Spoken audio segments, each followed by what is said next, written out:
Assalamualaikum warahmatullahi wabarakatuh. Alhamdulillahirrahmanirrahim. Wassalatu wassalamu ala asrofil anbiya wal mursalin wa ala alihi wa sahbihi ajmain. Puji syukur kepada Allah subhanahu wa ta'ala, yang mana kita masih berkena kesehatan sehingga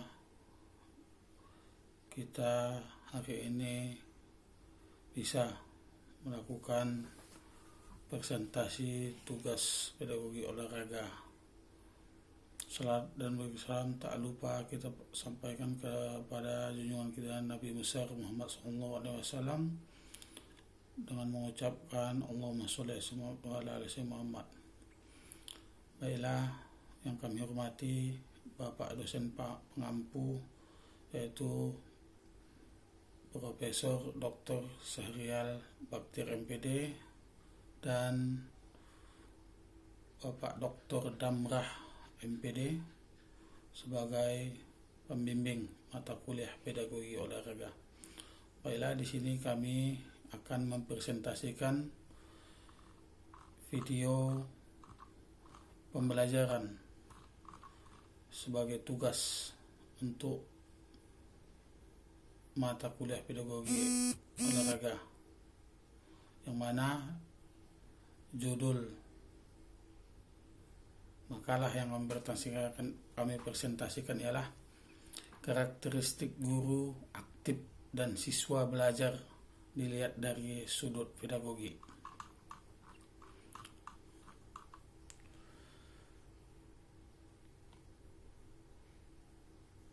Bab 1, pendahuluan latar belakang masalah.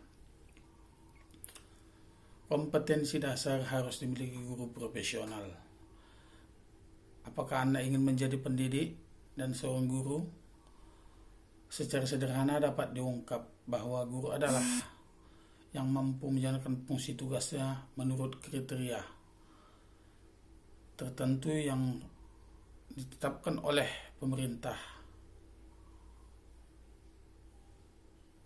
menurut Undang-Undang Nomor 14 Tahun 2005 tentang guru dan dosen. Seorang guru profesional harus memiliki 4 kompetensi dasar dalam pendidikan. 4 kompetensi dasar ini diantaranya adalah kompetensi profesional, kompetensi pedagogi, kompetensi sosial, dan kompetensi kepribadian. Yang pertama, kompetensi profesional. Seorang guru harus mampu dalam mengelola proses belajar mengajar. Kemampuan mengelola pembelajaran didukung oleh pengelolaan kelas. Seorang guru harus menguasai kelas dan penguasaan materi belajar dan menguasai bahan pengajaran, strategi mengajar dan penggunaan media belajar. Jadi seorang guru itu harus memang mampu memodifikasi alat. Kalau dia jenis olahraga, tidak bisa terpatok kepada alat yang sebenarnya. Dan selanjutnya, karakteristik yang selanjutnya, kompetensi pedagogik.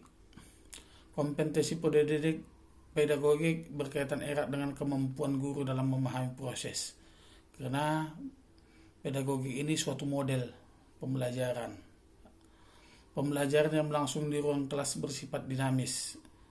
Ini dapat terjadi karena komunikasi dan interaktif timbal balik antara guru dengan siswa dan siswa dengan guru. Keberagaman siswa dari dalam kelas juga akan memerlukan keterampilan seorang guru dalam mendesain program pembelajaran. Dan yang ketiga ialah kompetensi sosial. Kompetensi sosial adalah kemampuan guru sebagai pendidik untuk berkomunikasi dan berinteraksi yang baik dengan warga sekolah maupun warga di mana guru berada. Kemampuan sosial ini dapat dilihat melalui pergaulan sosial guru dengan siswa, rekan sesama guru, maupun dengan masyarakat di mana ia berada. Jadi profesi guru itu bukan hanya mengajar dan mendidik. Guru ini sebagai contoh sebagai contoh di masyarakat, di tempat dia bergaul, dan hal-hal lainnya. Memang profesi ini sangat sulit karena sebagai patokan, karena guru tugasnya mengajar dan mendidik. Bagaimana kita seorang guru mau mengajar anak orang lain, siswa kita, sementara kita pun sulit untuk bergaul atau bersosial di masyarakat, atau tidak menjalankan ketentuan di masyarakat. Mungkin kita sebagai contoh modelnya. Dan yang keempat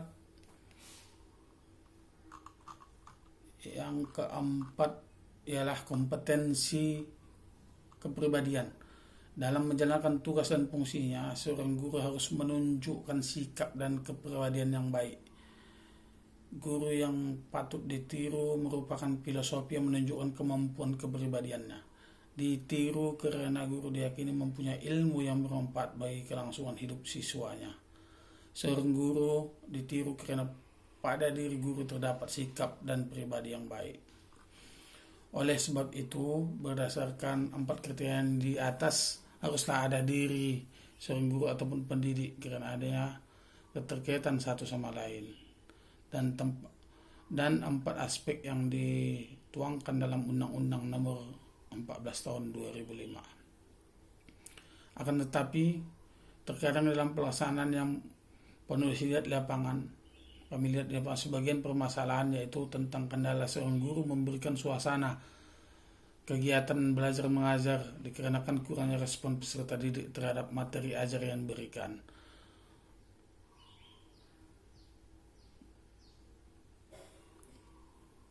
Kemungkinan padahal kita ketahui guru tersebut menguasai materi ajar yang ia berikan. Maka dari itu, permasalahan ini kami anggap penting, yang mana penyebabnya tentang dilihat dari kriteria pedagogi, bagaimana strategi seorang guru aktif sehingga membuat siswa belajar dengan aktif terhadap materi ajar yang diberikan, dilihat dari sudut pandang pedagogi.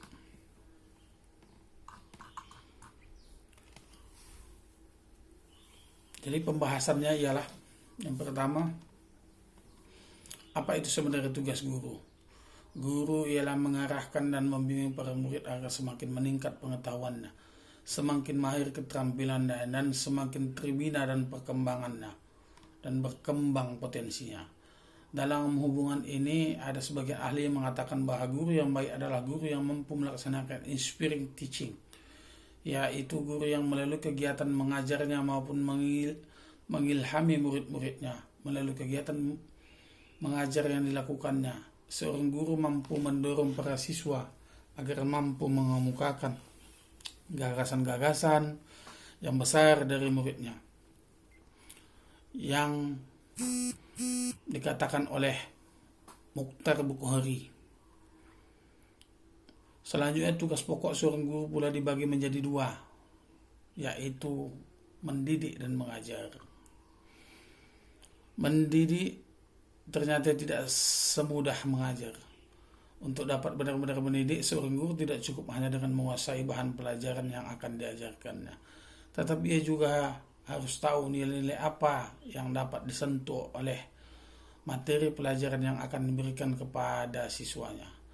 Guru harus tahu sifat-sifat keberadaan apa yang dapat dirangsang pertumbuhannya melalui materi pelajaran yang akan diajarkannya.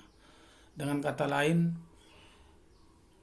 tugas pokok guru adalah mengajar dan mendidik sekaligus. Dalam kaitan ini perlu disadari bahwa setiap mata pelajaran yang diajarkan harus membawa misi pendidikan dan pengajaran.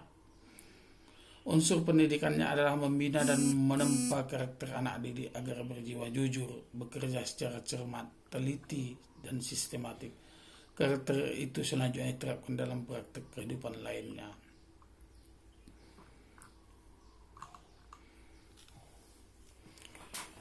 Karakter guru yang profesional dan yang aktif.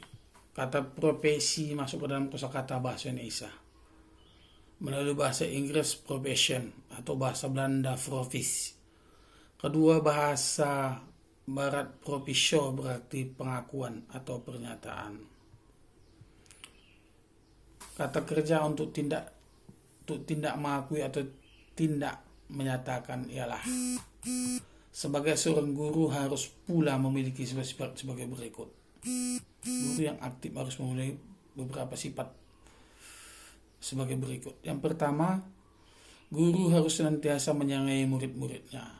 Dengan menyayangi murid-muridnya, murid pun merasa memang diperhatikan dan akan terjadi interaksi antara guru dan murid. Yang kedua, mau memberi nasihat. Seorang guru yang baik dan yang aktif, dia akan menasihati seorang muridnya apabila memang murid itu membuat kesalahan atau butuh petunjuk hal-hal yang lainnya.